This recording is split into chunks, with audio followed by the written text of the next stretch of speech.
Everyone, welcome to सीख study smartly. मैं हूं बलजिंदर सिंह। एक बार फिर से मेरे यूट्यूब चैनल पर आप लोगों का स्वागत करता हूं। डियर फ्रेंड्स, जो चैनल से जुड़ चुके हैं उनका तहे दिल से धन्यवाद करना चाहता हूं। जो चैनल पर पहली बार इस वीडियो को देख रहे हैं वो जल्दी से जल्दी यूट्यूब चैनल को ज्वाइन कर लें, सब्सक्राइब कर लें, ताकि आपको हर वीडियो का नोटिफिकेशन मिले और आपकी प्रिपरेशन अच्छी हो सके। अपने फ्रेंड्स के साथ भी शेयर करें ताकि उनकी भी प्रिपरेशन बेस्ट हो सके। तो मैं एक कोर्स लेकर आया था जिसके अंदर आपको बताया गया था कि 1000 MCQ विद एक्सप्लेनेशन आपके साथ डिस्कस करूंगा। तो पहले मैंने एक वीडियो बना दी है इसके ऊपर, टीचिंग के ऊपर। आज हम रिसर्च एप्टीट्यूड के ऊपर पहली वीडियो लेकर आए हैं। तो इसी तरीके जितनी हमारी 10 यूनिट है, हर यूनिट के ऊपर आपको 10-10 क्लासेस मिलेंगी ताकि आपकी प्रिपरेशन ज़्यादा अच्छी बनाई जा सके। विद एक्सप्लेनेशन मिलेंगी और ये रिसर्च के ऊपर पहली क्लास है। तो जल्दी से जल्दी क्लास को लाइक शेयर कर दें ताकि औरों का भी बेनिफिट हो, और मुझे बताना कि आपको क्लास कैसी लगी है कमेंट करके। तो स्टार्ट करते हैं आज की क्लास। तो डियर फ्रेंड्स, आपका क्या बेनिफिट होने वाला है? जो इस कोर्स को देखेगा आपकी रिवीजन हो जाएगी। बेस्ट कोर्स है ये। 1000 से 1500 MCQ आपके साथ डिस्कशन किए जाएंगे। हर यूनिट के अंदर आपको 10 क्वेश्चन मिलेंगे और हर यूनिट के ऊपर 10 क्लासेज मिलने वाली हैं आपको। 10 से 15 क्लासेज, और इंग्लिश और हिंदी दोनों में आपको इसकी PDF मेरे टेलीग्राम चैनल पर मिल जाएगी। आप मेरे टेलीग्राम चैनल को ज्वाइन करने के लिए डिस्क्रिप्शन में आपको लिंक मिल जाएगा, या मेरे यूट्यूब चैनल के अबाउट में आपको उसका टेलीग्राम चैनल का लिंक मिल जाएगा और डीपली डिस्कशन की जाएगी। तो स्टार्ट करते हैं आज की जो हमारी क्लास है। तो यहाँ पर नंबर 1 क्वेश्चन की बात करते हैं। द प्रपोजिव सैंपल विल बी जो हमारा उद्देश्यपूर्ण नमूना होता है उसको किस प्रकार से डिफाइन किया जाता है?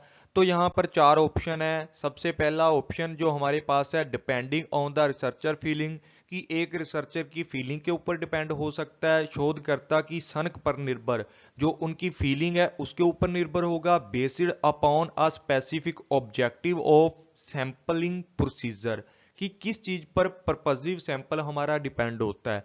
नंबर 3 पर, based on the excellent method of sampling, नमूने की उत्कृष्ट विधि के आधार पर। तो इन 4 ऑप्शन में से कौन सा ऑप्शन हमारा बेस्ट हो सकता है देख लेते हैं।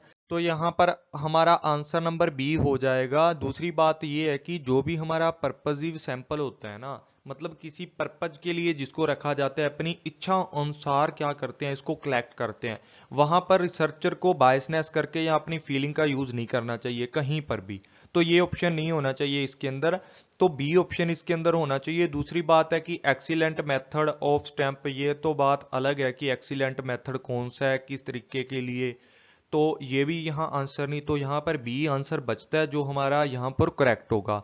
दूसरी बात, जो भी हमारा पर्पसिव सैंपलिंग होता है ना, उसको जजमेंटल सैंपलिंग और अथॉरिटेटिव सैंपलिंग भी बोला जाता है। क्योंकि यहाँ पर क्या होता है, एक रिसर्चर होता है ना, वो अपनी नॉलेज के अकॉर्डिंग, अपनी जजमेंट के अकॉर्डिंग ही क्या करता है, सैंपल को चूज करता है।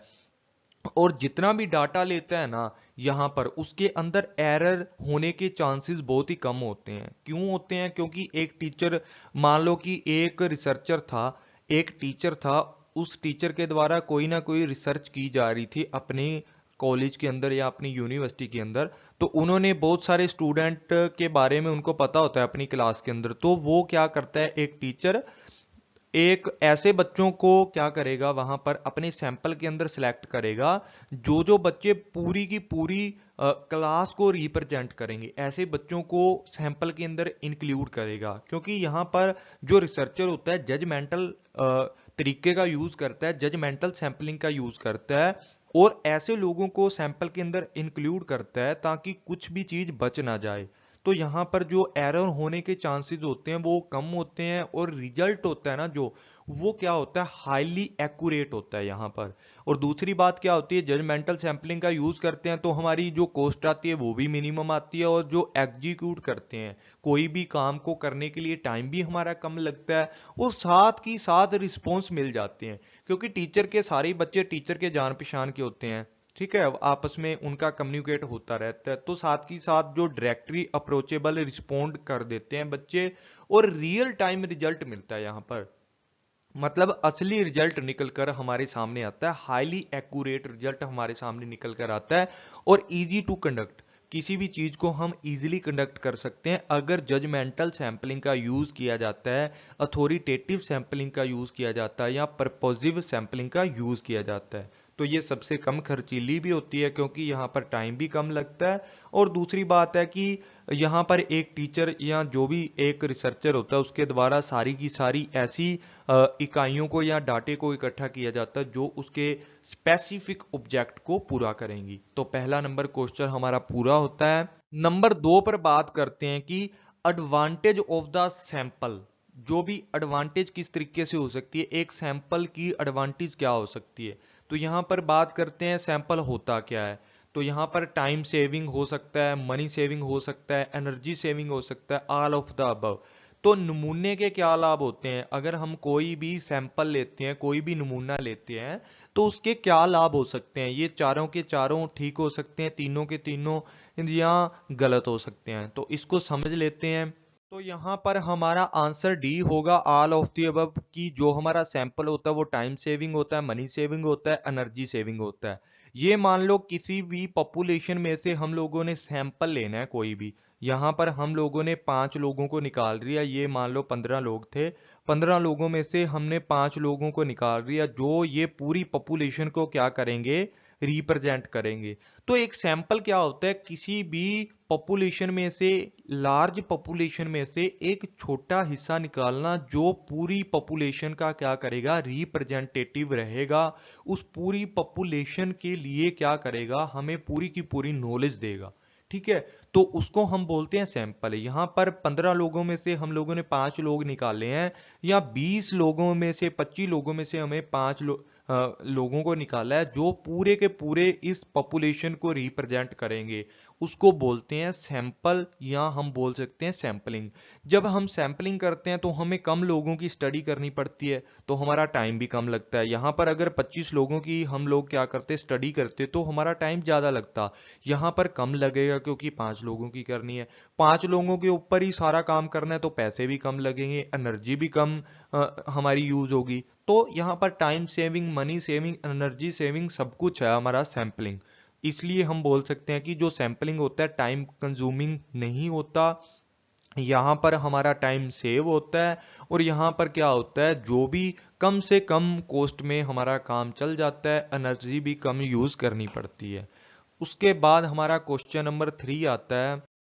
तो यहाँ पर बात करते हैं कि एक गुड जो सिनोप्सिस होती है इज कंसीडर एज, कि एक गुड सिनोप्सिस होती है उसके अंदर क्या क्या आता है, या किसको एक गुड सिनोप्सिस बोला जाता है। ए हाफ वे रिसर्च, ए कंप्लीट रिसर्च, और ए पार्शियल रिसर्च, या ए बिगनिंग ऑफ रिसर्च। इनमें से कौन सा ऑप्शन हमारा सिनोप्सिस को ज्यादा कंसीडर करता है या सिनोप्सिस का मीनिंग बताता है। तो यहां से हम पता करते हैं। तो यहां पर हमारा आंसर नंबर ए बिल्कुल राइट होगा। देखो कोई भी हम लोग क्या करते हैं, यहां पर समझ लेते हैं, ए आंसर को बाद में समझते हैं। पहले देखो, कोई भी रिसर्च की शुरुआत करते हैं वो बात अलग है, जब तक हम लोग एक ओवरव्यू नहीं बना के देते उसके ऊपर रिसर्च नहीं की जा सकती। तो बिगनिंग ऑफ रिसर्च हमारी सिनोप्सिस और थीसिस के बाद की बात होती है। पार्ट ऑफ रिसर्च बोल सकते हैं, पार्शियली रिसर्च बोल सकते हैं, नहीं बोल सकते, क्योंकि मान लो ये पूरी रिसर्च है, इसका छोटा सा हिस्सा हम बोल सकते हैं कि ये रिसर्च का पार्ट है। लेकिन जो हमारी क्या होती है कंप्लीट रिसर्च, तो आपको पता ही है, अलग बात है कि पूरा का पूरा रिसर्च करने के बाद जो हम एक बनाते हैं, बुक वगैरह लिखते हैं, पूरी की पूरी रिसर्च उसको बोला जाता है। लेकिन हाफ वे ऑफ रिसर्च क्या होता है कि जब भी हम लोगों ने कोई रिसर्च करनी होती है, ठीक है, synopsis is a short systematical outline of the proposed thesis. जो भी हम लोग एक रिसर्च करते हैं, रिसर्च के बारे में एक प्रॉब्लम लिखते हैं, उसके बाद उसके अंदर एक प्रोसीजर लिखते हैं, उसके बाद कैसे उसको कलेक्ट किया जाएगा, डाटे को, सारा का सारा काम कैसे किया जाएगा। हम लोग क्या करते हैं, जब भी पीएचडी करने जाते हैं तो वहां पर हम लोगों को थीसिस बनाना पड़ता है, या एक सिनोप्सिस हमारा बना के हमारे मेंटर को देना पड़ता है। जो भी हमारा मेंटर होता है, जो हमें, जिसके अंडर रहकर हम लोगों को क्या करना होगा, रिसर्च करनी होगी। तो वो हमें बताता है कि भाई आप लोगों ने किस चैप्टर के ऊपर रिसर्च करनी है, किस सब्जेक्ट के ऊपर रिसर्च करनी है, आपकी प्रॉब्लम क्या, आप किस किस तरीके से डाटा इकट्ठा करोगे, क्या क्या मेथड यूज करोगे। वो सारे का सारा एक ओवरव्यू, जिसको ब्लूप्रिंट बोलते हैं, उसको सिनॉप्सिस बोला जाता है। तो वो हमारी आधी रिसर्च, तो आधा काम तो हो ही जाता है ना हमारा वहां पर, क्योंकि हमें पता लग जाता है ये काम करना है, यहाँ से डाटा इकट्ठा करना है, ये मेथडों का यूज करना है। तो हम बोल सकते हैं कि सिनॉप्सिस को हाफ वे रिसर्चेज बोला जाता है। कंप्लीट रिसर्च कभी भी नहीं बोलेंगे सिनॉप्सिस को, क्योंकि इसके अंदर बहुत सारी कमियां रह जाती हैं जिसको आगे हम फ्यूचर में पूरा करते हैं। तो सिनॉप्सिस एक ब्लूप्रिंट होता है, गाइडलाइंस होती हैं, एक सिस्टमेटिकल आउटलाइन होती हैं, जो हमें क्या करती हैं, स्टेप बाय स्टेप बताती हैं कि हमें फ्यूचर में क्या करना है, किस तरीके से हमारी रिसर्च को फिनिश करना है टाइमली। तो उसको सिनॉप्सिस बोला जाता है। नंबर 4 क्वेश्चन की बात करते हैं कि the meaning of the definition of a problem is, कि हम लोगों ने यहां पर बताना है कि प्रॉब्लम किसे बोला जाता है, प्रॉब्लम की डेफिनेशन क्या हो सकती है। To defined the complex word in the problem as suggest their meaning in the light of the problem. To limited in problem word, मतलब किसी भी चीज को लिमिटेड शब्दों में बोल देना वो प्रॉब्लम नहीं हो सकती। ठीक है। To present the definition of different authors related to problem, कि हर बंदे ने एक प्रॉब्लम के लिए अलग अलग डेफिनेशन दी है, वो भी प्रॉब्लम नहीं हो सकती। हम क्या करते हैं, कोई भी नन ऑफ द अबव तो हो ही नहीं सकता, क्योंकि यहाँ पर अच्छे अच्छे ऑप्शन हमारे सामने दिए गए हैं। तो to defined the complex word in the problem and suggest their meaning in the light of the problem, कि हम लोग यहाँ पर आंसर नंबर हमारा ए हो जाएगा, कि हम लोग क्या करते हैं कि कोई भी जटिल समस्या हमारे सामने है, उसको लाइट वर्डों में हम दूसरों के सामने रखते हैं, दूसरों को बताते हैं कि ये प्रॉब्लम है। मतलब कम्प्लेक्स वर्डों का यूज करते हैं, जो भी हमारी प्रॉब्लम है उसको कम्प्लेक्स और लाइट वर्डों में हमारी प्रॉब्लम को दूसरे के सामने रखते हैं और बताते हैं कि ये हमारे सामने प्रॉब्लम है, और उसके लिए जो भी हमारी प्रॉब्लम होती है उसके लिए सुझाव भी देते हैं, तो उसको प्रॉब्लम बोला जाता है। अभी प्रॉब्लम की डेफिनेशन क्या होती है, जो हमारे सामने कम्प्लेक्सिटी आती है उसको प्रॉब्लम बोला जाता है, बात खत्म। और यहाँ पर बात करते हैं क्वेश्चन नंबर 5 की, कि हाइपोथेसिस क्या होता है, कि जिसको हिंदी में हम बोल देते हैं परिकल्पना। कि परिकल्पना किसको कहा जाता है, थॉटफुल स्टेटमेंट होती है, फॉरवर्डिंग स्टेटमेंट होती है, या इसको टेम्परेरी सिचुएशन भी बोल दिया जाता है। तो यहाँ पर जो हमारा आंसर नंबर है, तो यहाँ पर हमारा आंसर नंबर डी ठीक हो जाएगा, कि जो हमारी हाइपोथेसिस होती है वो किसको बोला जाता है। हाइपोथेसिस इज द स्टेटमेंट और N assumption about relationship between two variable या मोर वेरिएबल्स बोल सकते हैं, वेरिएबल्स के बीच का जो डिफरेंसेस होते हैं या रिलेशनशिप होते हैं उनके बारे में बात करते हैं। या हम बात करते हैं कि ए हाइपोथेसिस इज अ टेंटेटिव, जिसको टेम्परेरी बोला जाता है, explained explanation for certain behavior phenomena or event that have occur or will occur। तो अकर्ड होते हैं जो भी हमारे वेरिएबल्स, उनके लिए बोला जाता है, या जो अक्कर होने वाले होते हैं उनके लिए बोला जाता है। मतलब कोई भी प्रॉब्लम है वो हो भी सकती है, नहीं भी हो सकती, उसको टेस्ट करने के लिए जो भी स्टेटमेंट ली जाती है, जो भी परिकल्पना ली जाती है, उसको हाइपोथेसिस बोला जाता है। तो यहाँ पर बोल सकते हैं कि हमारी फ्यूचर की इन्वेस्टिगेशन के लिए हम जिस बेस पर कोई भी इन्वेस्टिगेशन करते हैं, फ्यूचर की इन्वेस्टिगेशन करने के लिए जो भी हमारे पास एलिमेंट होते हैं या हमारे पास एविडेंस होते हैं, उनको क्या बोला जाता है, हाइपोथेसिस बोला जाता है। ये एक टेम्परेरी सिचुएशन होती है या फॉरवर्डिंग स्टेटमेंट होती है, थॉटफुल स्टेटमेंट होती है, जिसको टेंटेटिव स्टेटमेंट भी बोला जा सकता है, उसको ही हम हाइपोथेसिस बोलते हैं। उसके बाद बात करते हैं नंबर 6 क्वेश्चन की, जिसके अंदर बताया गया the meaning of the probability sampling. Probability sampling का मीनिंग क्या होता है, जिसको रैंडम सैंपलिंग भी बोला जाता है। Where lies the uniform probability of the inclusion of all the element of the population in the sample. ये बिल्कुल ठीक बात बोल रहे हैं। Where is the complete representativeness of the population in considered, where no prejudice are exist with an element of the sample, या all of the above. तो यहाँ पर बात की गई है रैंडम सैंपलिंग की। रैंडम सैंपलिंग किसको बोला जाता है, तो यहाँ पर जो हमारा आंसर नंबर तो यहाँ पर हमारा डी आंसर है, ऑल ऑफ द अबव यहाँ पर ठीक हो जाएगा, क्योंकि जो प्रोबेबिलिटी सैंपलिंग होती है उसको क्या बोला जाता है, रैंडम सैंपलिंग भी बोला जाता है। और इसके अंदर क्या होता है, the most critical requirement of probability sampling is that everyone in your population has no as the equal chance to getting selected. तो यहां पर जितनी भी हमारे पास एग्जिस्टिंग पॉपुलेशन होती है उनमें से जब एक स्मॉल ग्रुप क्या किया जाता है, चूज किया जाता है सैंपल के लिए, तो उन सभी को इक्वल चांस दिया जाता है उस सैंपल में शामिल होने के लिए। मतलब कोई भी हमारी ओवरऑल पॉपुलेशन से जब छोटा सैंपल निकाला जाता है तो यहां पर जितने भी इवेंट होते हैं, जितने भी हमारे सैंपल में शामिल होने के लिए जो भी इवेंट होते हैं, उन सभी को इक्वल चांस दिया जाता है इस सैंपल में शामिल होने के लिए। उसको बोला जाता है प्रोबेबिलिटी सैंपलिंग।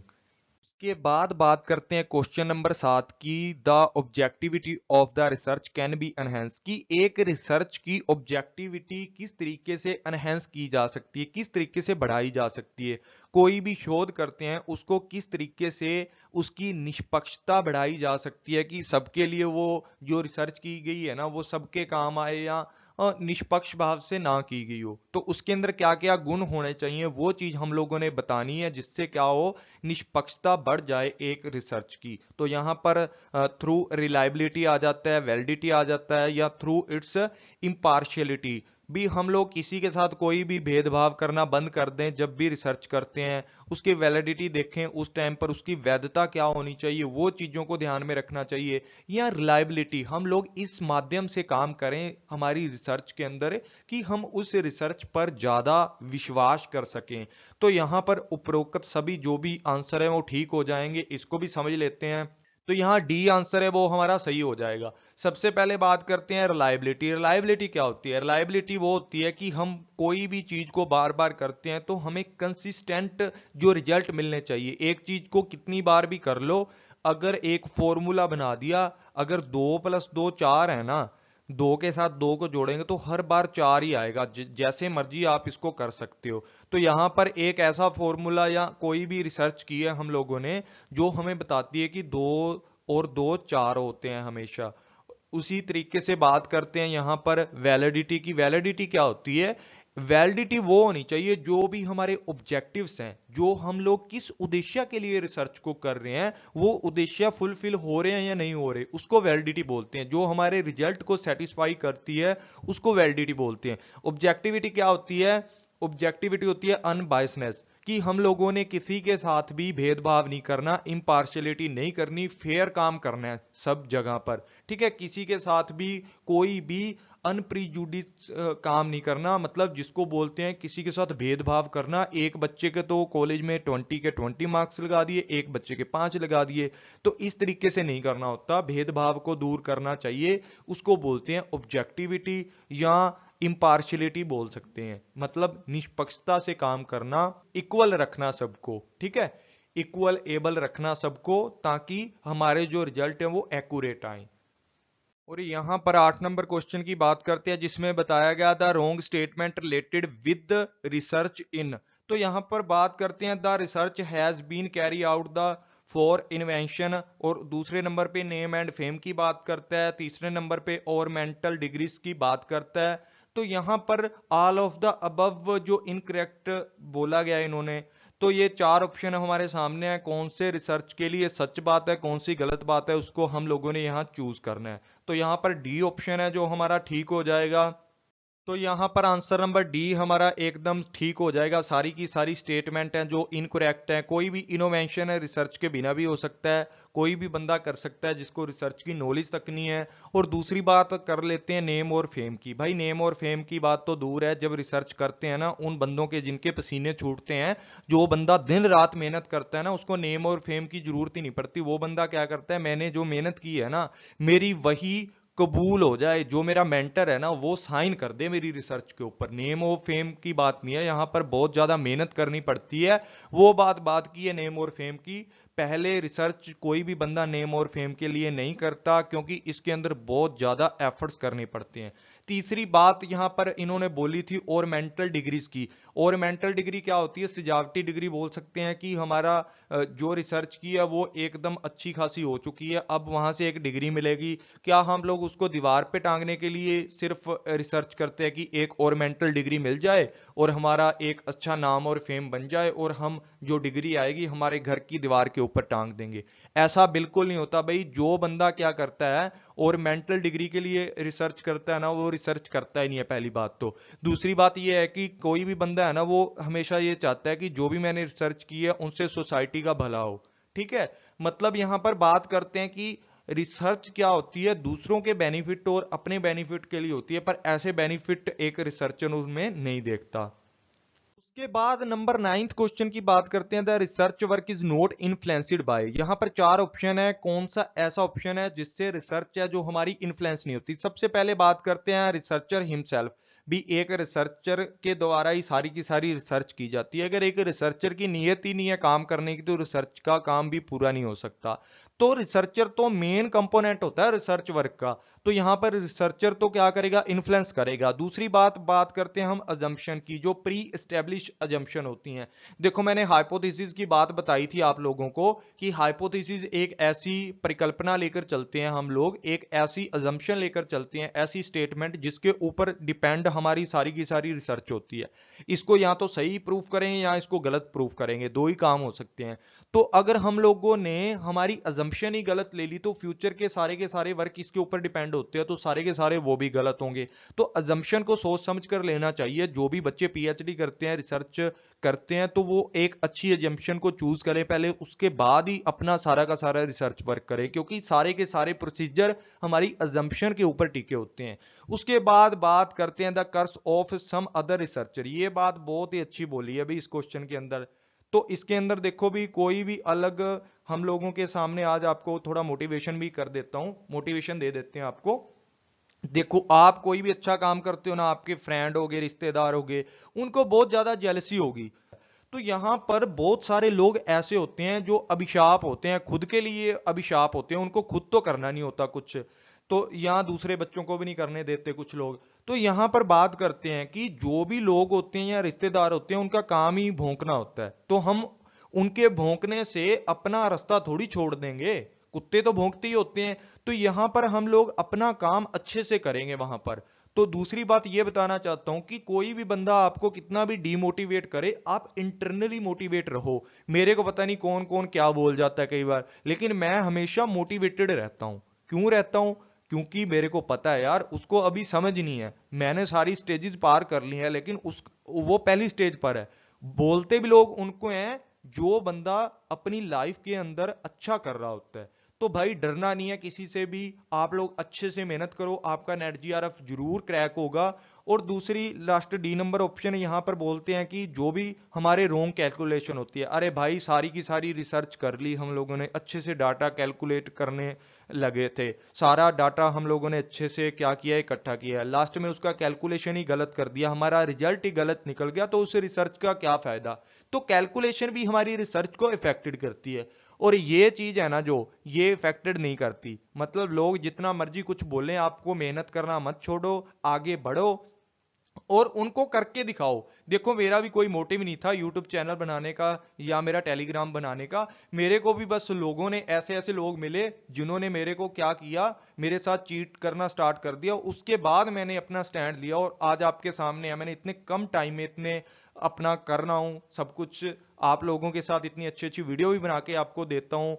तो ये क्या होता है कि लोग तो बोलते ही रहते हैं, अपना रास्ता नहीं छोड़ना चाहिए, कभी भी अच्छे से काम करना चाहिए। और आज का जो हमारा लास्ट क्वेश्चन है, 10th नंबर क्वेश्चन देख लेते हैं, यहां पर सी आंसर ठीक हो जाएगा। तो नंबर 10 क्वेश्चन है हमारे सामने, जिसके अंदर रिसर्च के मेथड दिए हैं 1 सेट के अंदर, और नंबर 2 में डाटा कलेक्शन के टूल्स के नाम दिए गए हैं। तो हम लोगों ने राइट को राइट के साथ मैचिंग करना है।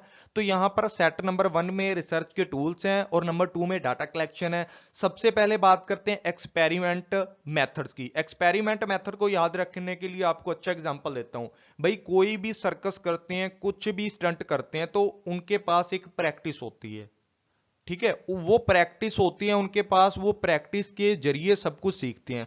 प्रैक्टिस कैसे करते हैं? कुछ स्टैंडर्ड बने होते हैं। ठीक है, कुछ ना कुछ स्टैंडर्ड बने होते हैं, तभी उसको लेकर या दूसरों से सीखना पड़ता है, फिर हम उन दूसरों को सीख सीख कर प्रैक्टिस करते हैं उसके बाद। ऐसा नहीं है कि हम साइंस लैब में गए, वहां पर जाकर हम लोगों ने पानी के अंदर पोटाशियम और सोडियम डालना स्टार्ट कर दिया, भाई पटाखा मार जाएगा वो, ऐसा मत करना कभी। तो यहाँ पर एक स्टैंडर्ड होता है कि कितना क्या करना है, एक फॉर्मूला होता है, उस चीज को हम वहां यूज करते हैं। तो जो हमारा एक्सपेरिमेंटल मेथड है, इसके अंदर स्टैंडर्डाइज टेस्टों का यूज किया जाता है। उसके बाद बात करते हैं एक्स पोस्ट फैक्टो की, जो मेथड होता है उसकी बात करते हैं रिसर्च का। इसके अंदर क्या क्या चीजें यूज की जाती हैं, इसके अंदर क्या यूज किया जाता है, कोई भी पोस्ट मेथड की बात करते हैं, एक्स पोस्ट मेथड की बात करते हैं। इसके अंदर क्या होता है, कोई भी चीज हो चुकी है लेकिन उस इवेंट के लिए हम लोग अभी ढूंढना स्टार्ट कर रहे हैं। तो यहां पर जैसे कोई एक्सीडेंट हो गया, साथ ही साथ हम अजम्पशन लगाना स्टार्ट कर देते हैं ना, अभी यहां पर ये चीज हुई होगी, ऐसा सिस्टम हुआ होगा। तो यहां पर क्या किया जाता है, टिपिकल कैरेक्टरिस्टिक को टेस्ट किया जाता है। जो हमारे सामने एक सिचुएशन होती है उसके लिए अजम्पशन लगाई जाती है, उसके लिए सोचा जाता है कि ये काम ऐसा हुआ होगा। तो यहां पर टिपिकल कैरेक्टरिस्टिक को टेस्ट किया जाता है। उसके बाद डिस्क्रिप्टिव सर्वे मेथड के यूज करते हैं। जब भी हम रिसर्च के अंदर डिस्क्रिप्टिव सर्वे मेथड का यूज करते हैं ना, वहां पर हम लोग क्या करते हैं, किसी भी चीज के डीपली में जाने के लिए हम सामने वाले से क्वेश्चन करते हैं। तो यहां पर क्वेश्चनर फिल करवाया जाता है। हिस्टोरिकल मेथड की बात करते हैं, जो हमारे प्राइमरी एंड सेकेंडरी सोर्स होते हैं वहां से हम हिस्टोरिकल मेथड का यूज करके वहां से सारी की सारी इंफॉर्मेशन को इकट्ठा करना स्टार्ट कर देते हैं। इसी तरीके हिंदी में है, हिंदी वाले भी देख लेना, और ये पीडीएफ आपको टेलीग्राम ग्रुप के अंदर मैं दे दूंगा। तो यहां पर जो राइट आंसर था वो क्या हो जाएगा, हमारा राइट आंसर हमारा बी हो जाएगा। सेकंड नंबर के कोड यहां पर मैच कर रहे हैं, तो यहां पर हमारा बी नंबर आंसर है वो सही हो जाएगा। जिसके अंदर एक्सपेरिमेंटल है वो स्टैंडर्डाइज आ जाएगा। ये मैंने मिला के दिखाए हुए हैं, देख लेना। और दूसरी बात डियर फ्रेंड्स, अगर वीडियो अच्छी लगे तो कमेंट शेयर जरूर किया करो, अपने फ्रेंड्स के साथ भी शेयर किया करो ताकि उनका भी बेनिफिट हो जाए। और कमेंट करके अपना फीडबैक दिया करो, आपको वीडियो कैसी लगी, ताकि मैं आपके लिए नई नई वीडियो लेकर आऊं। और आप बता दिया करो किस सब्जेक्ट के ऊपर कौन सी वीडियो आपको चाहिए, किस चैप्टर पर, तो मैं उसी तरीके से नए नए कोर्स आपके लिए लेकर आऊंगा। तो थैंक यू ऑल फ्रेंड्स, मिलते हैं अगली वीडियो के अंदर एक नए कंसेप्टों के साथ। तो तब तक के लिए बाय बाय, टेक केयर।